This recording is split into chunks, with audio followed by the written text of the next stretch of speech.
باللہ من الشیطان الرجیم، بسم اللہ الرحمن الرحیم۔ آج ہم سورہ العادیات کی تفسیر بیان کرتے ہیں۔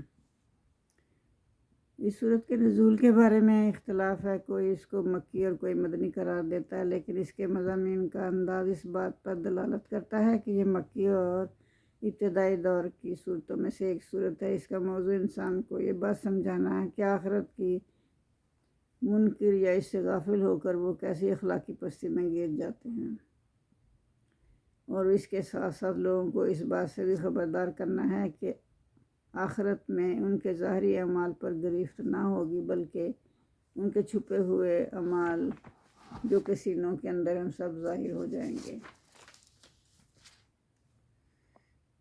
تمام عرب میں پھیلی ہوئی بد امنی کو دلیل کے طور پر پیش کیا گیا ہے، جس سے سارا ملک واقف تھا اور تنگ بھی تھا۔ کوئی فرد رات کو سکون سے نہیں سو سکتا تھا اور نہ دشمن کے حملے کا ہر وقت ڈر رہتا تھا۔ ہر آدمی اس بری حالت میں مبتلا تھا، ہر کوئی اس کو محسوس کر رہا تھا۔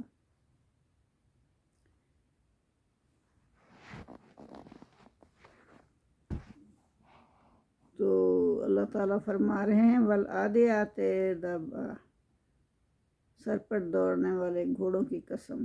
اللہ تعالیٰ نے قسم کھائی ہے ان گھوڑوں کی جو کہ جان فشانی سے دوڑتے ہیں اپنے مالک کے کہنے پر، جو مالک کہتا ہے ویسے ہی کرتے ہیں۔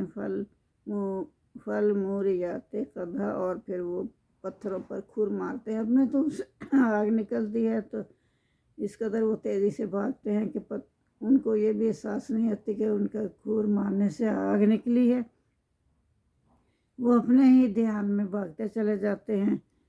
فالمغیرات صبح، پھر غارت گری کرنے والوں کی، چھاپا مارنے والوں کی صبح کے وقت وہ حملہ آور ہوتے ہیں۔ فاثرنا بہ ناقہ، پھر وہ صبح کو اس میں گرد میں اتنی تیز بھاگتے ہیں کہ گرد پیچھے کئی منٹ تک اڑتی رہتی ہے، اس قدر گرد، کیونکہ وہ تیزی سے جو بھاگ رہے ہوتے ہیں۔ فواسطنا بہ جمع، اور پھر گھس جاتے ہیں دشمن کی فوج کے اندر بغیر سوچے سمجھے، جیسے مالک کہتا ہے ویسے کرتے جاتا ہے۔ ان الانسان لربہ لکنود، تو لیکن انسان جو ہے اپنے رب کا بڑا ہی ناشکر ہے، وہ تو اپنے رب کے لیے کچھ بھی نہیں کرتا۔ یہ بے زبان جانور جو ہے انہی سے یہ سبق سیکھے کہ کیسے جو یہ جان فشانی سے اپنے مالک کے اشارے پر کام کرتے ہیں، تو یہ کیوں نہیں، انسان کیوں نہیں اپنے مالک کے اصلی مالک کے حقیقی کے اشارے پر کام کیوں نہیں کرتا، یا اس کے احکامات کو کیوں نہیں مانتا۔ ابتدائی آیات میں اس صورتحال کی طرف اشارہ ہے کہ ان گھوڑوں کی جان فشانیوں کو دیکھو، وہ اپنے آقا کی اطاعت اور خدمت کے لیے کیا کچھ نہیں کرتے۔ دوسری طرف انسان کی ناشکری کا یہ علم ہے کہ وہ ان انسانوں سے، حیوانوں سے بھی سبق نہیں لیتا، مال و دولت کی محبت میں اندھا ہو کر اسے جمع کرنے کی فکر میں لگا رہتا ہے، لیکن وہ کہاں اور کب تک ان باتوں کو چھپائے گا۔ ایک دن زمین کے سارے خزانے اور دلوں کے تمام بیگ کھل کر سامنے آ جائیں گے اور وہ اپنے انجام کو پا لے گا۔ وَإِنَّهُ عَلَىٰ ذَلِكَ لَشَهِيدٌ، کہ اللہ اس پر، اِنَّهُ عَلَىٰ ذَلِكَ، اور بے شک وہ اس پر خود بھی، یعنی انسان خود بھی اس پر گواہی دیتا ہے کہ جانتا ہے کہ وہ مال کی محبت میں کتنا شدید ہے۔ وَإِنَّهُ لِحُبِّ الْخَيْرِ لَشَدِيدٌ، کہ وہ مال کی محبت میں بہت سخت ہے اور اپنے مالک حقیقی کا ناشکر ہے۔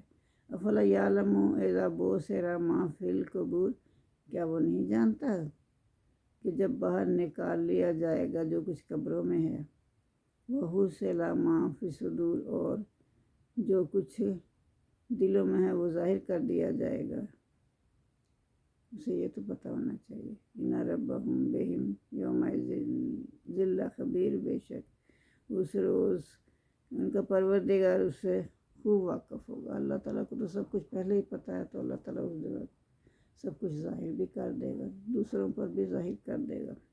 جزاک اللہ۔ اللہم صلی علی محمد وعلی آل محمد صلیت علی ابراہیم وعلی آل ابراہیم انک حمید مجید اللہم بارک علی محمد وعلی آل محمد کما بارکت علی ابراہیم وعلی آل ابراہیم انک حمید مجید ربنا آتنا فی الدنیا حسنۃ وفی الآخرۃ حسنۃ وقنا عذاب النار آمین یا میرے پروردگار ہم سے ہماری کوتاہیاں معاف فرما، ہمارے گناہ معاف فرما، ہماری لغزشیں معاف فرما،